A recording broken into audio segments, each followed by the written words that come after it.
Tony, he's Mike, and this is a viewer request because I know Mike would never have wanted to watch this any other way. We are doing 1980s Flash Gordon. What plaything can you offer me today? The planet Earth. It's an attack! Pathetic earthlings! Flash! They'll kill you! Prepare for torture! I want him.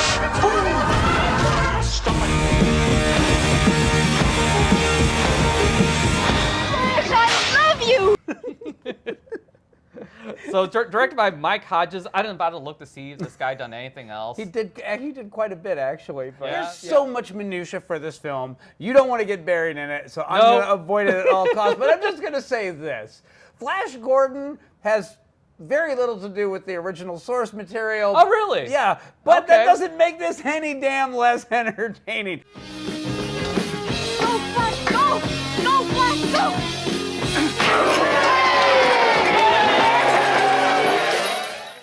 He's not a football player in the original version. Oh, of really? I this. did not know that either. But yeah, no, he's more of a pilot adventurer sort that kind of gets, Okay. dragged off to Ming. Just quick and dirty. When did the original source material stuff come out? Oh God, the 30s. Okay. Yeah, it was originally a So it was- comic it was a- strip. okay, And so then I it was figured. turned into serials, and there was just a ton of Flash Gordon serials, and Dino De Laurentiis had seen the serials, and he knew that they were kind of campy and cheesy and fun, and he wanted to actually keep that status quo on this one. But then the people that wrote the version of the script, they actually had read the source material, and so they were trying to keep it kind of serious, and that's why there's such a weird-ass tone mismatch in this film, was because one day they would decide that it needed to be funny, so we need to shoot this as, kind of cheesy and campy and funny. It's too dangerous for you here. You can't come back.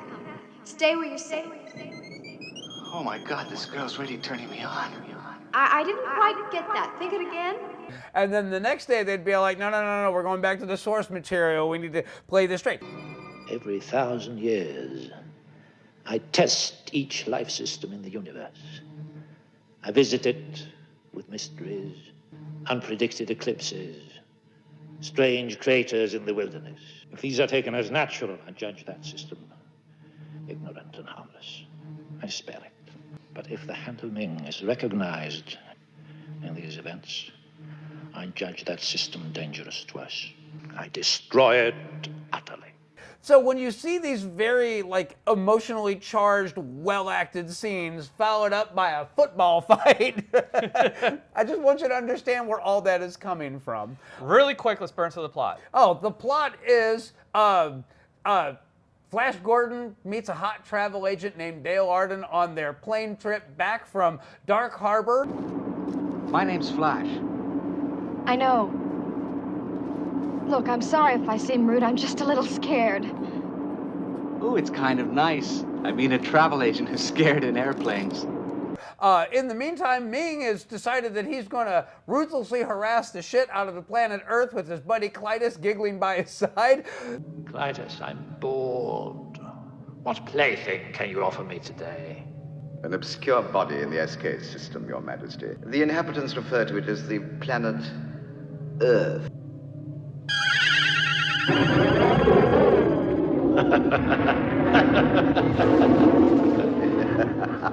Most effective, Your Majesty. Will you destroy this Earth? Later. I like to play with things a while. Next thing you know, they crash. Hans Zarkov has a lab just in the middle of nowhere with a rocket that he built to send in friendship.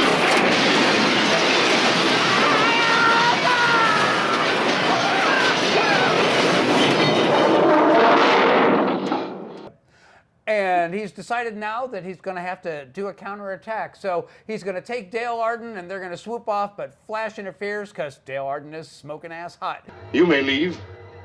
Tell the world what Hans Zarkov has done. Well, I guess I'll be running along now. You lunatic! And next thing you know, all three of them are a rocket to go to Mongo.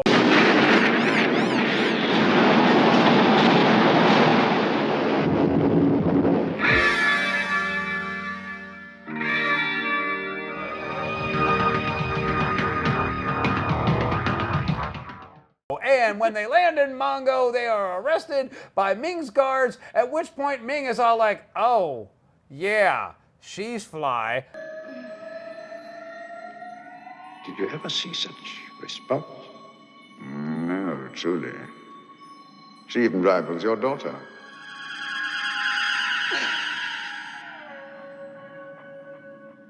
Remove the Earth Woman.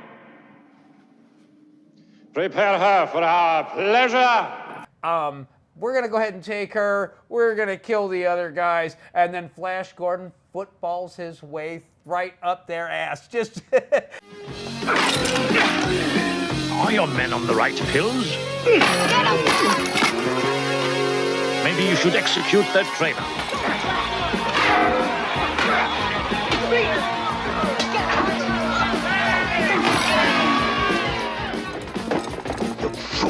He's playing some barbaric game. Now match him. Like this. He pile drives him. He's playing some barbaric game. Now match him like this. Now. Whoever wrote that bit of dialogue, I don't care who it was. But anyway. So long story short, they think they killed Flash, but they didn't. So Flash gets some buddies and Timothy Dalton. Where you go, I follow. And the Birdman guy. My thanks to you. Yeah? What for? Well, for giving a dumb old bird a second chance. And they join forces and they take out Ming the Merciless. The day is saved. Hurrah.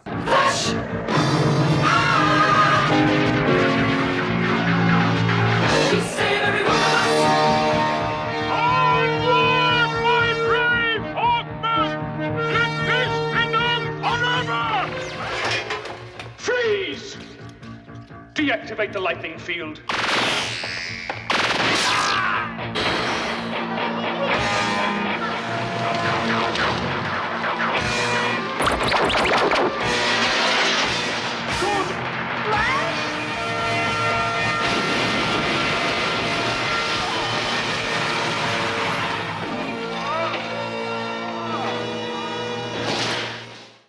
Birdman guy. The Birdman it's guy. Voltan, damn it. So. Yeah.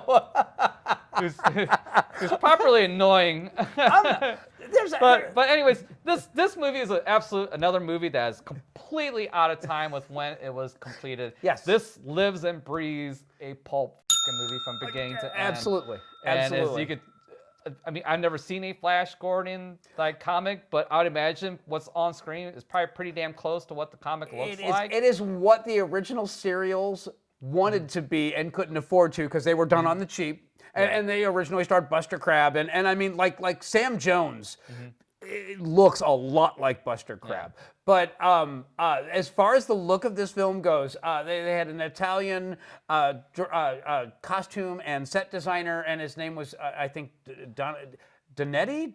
I was just going to say, they gave him his budget, and he just went and did his own thing. And no one knew what anything looked like until they showed up, and they were like, oh, okay, I guess we're doing this now. Hey, remember me? So he did like everything in like gemstones and sequins and gold and shiny, and he was true to the source material. He tried to stay as close to the artwork as possible, and he wanted it to look like comic book, stuff.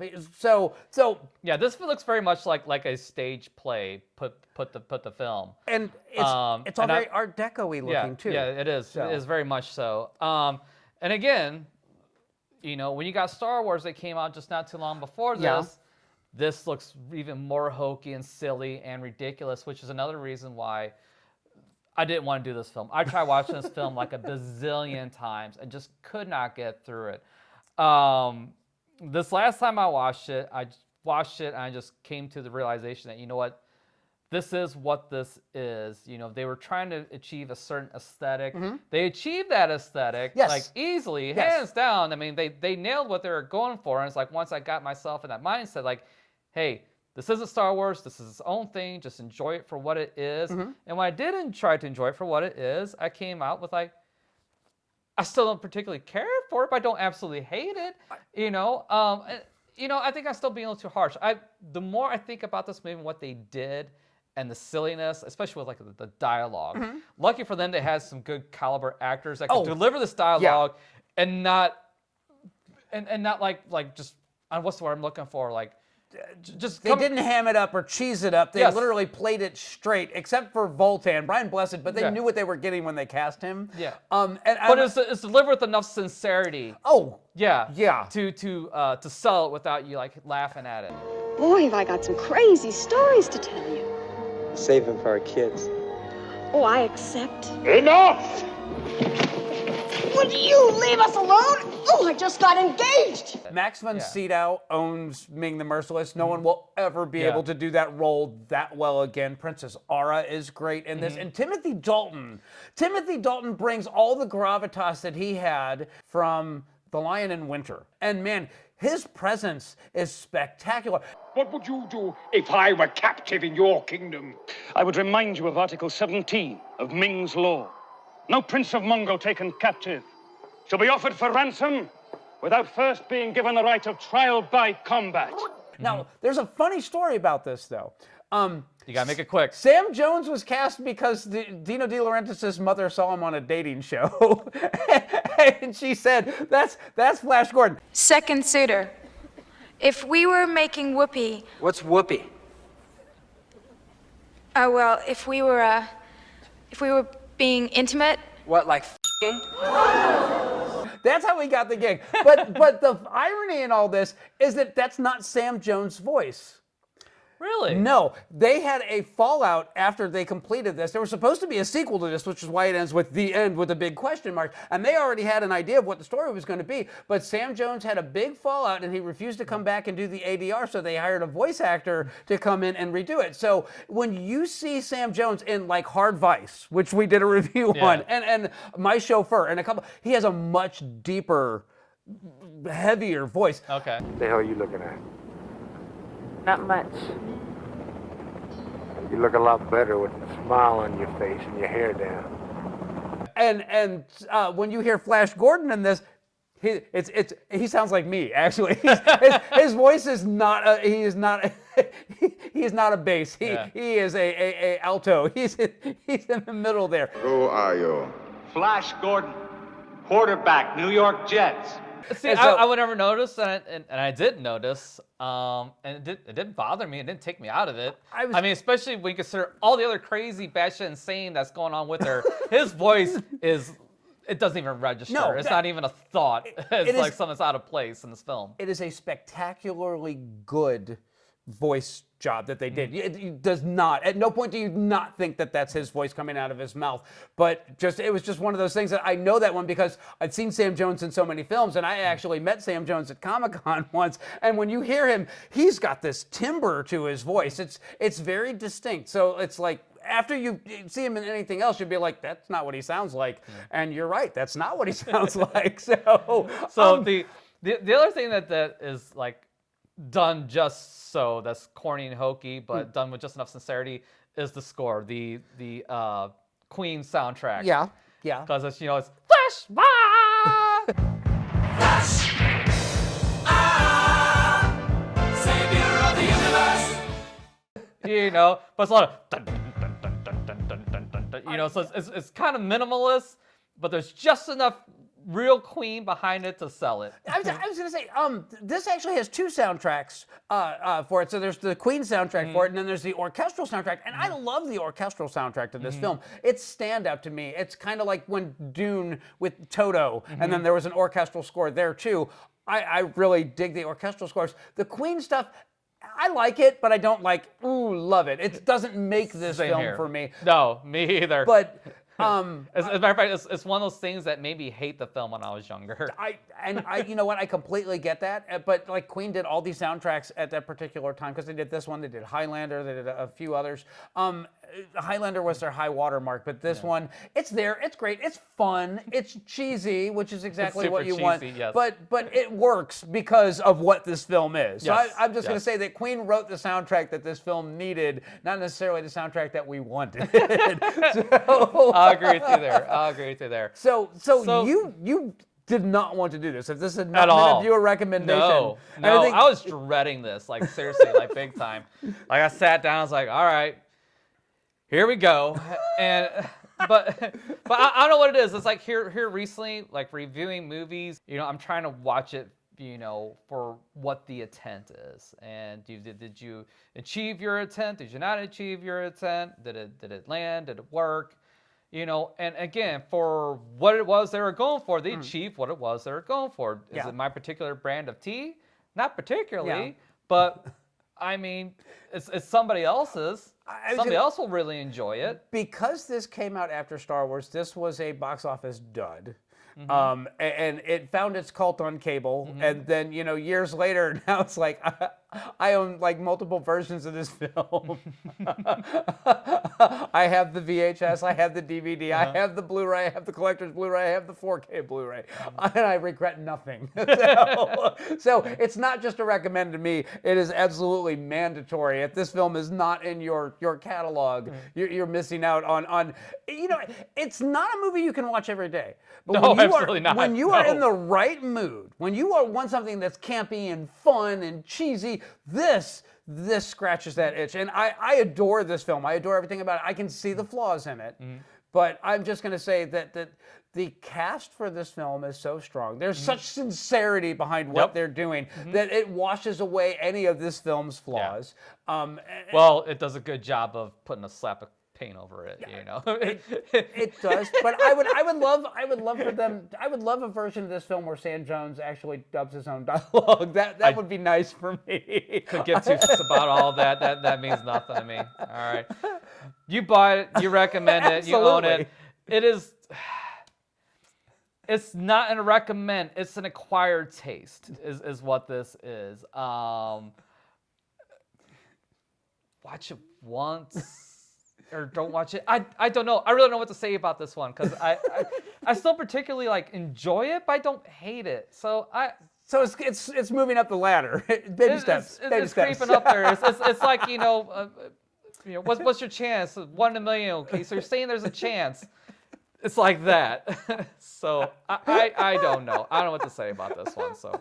But that's all I got left to say about Flash, it. Flash, I love you, Flash, but we only have 14 hours to save the Earth. That's it, I'm done. See you guys the next time.